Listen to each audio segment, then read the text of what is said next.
Dobrý den, vítám vás ze studia a chtěla bych vám představit nový super výkonný šťávátor. Nic jiného snad lepšího nenajdete. Nerozhodný. Má tady na alergii, když tam dáte, tak to prostě neopuchne z toho nikdo. Prosím vás, má to někdo ve studiu z vás alergii? Tak, pojďte sem. Jak se jmenujete? Jmenuji se Adáva Cučaková. A já Tereza Mikšíková. Tak, poprosím asi se kolo ovoce. Tak, na co máš alergii? Na pomeranč? Nebo na pomeranč. Tak. Minuta.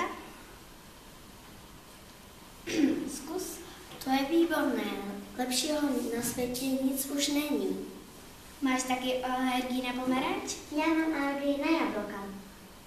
No, jablka?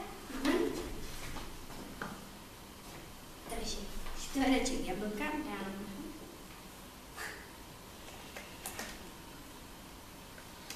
Zkus.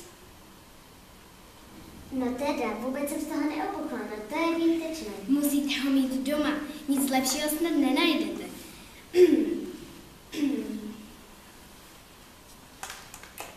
Moje asistentka vám ještě o tom něco řekne.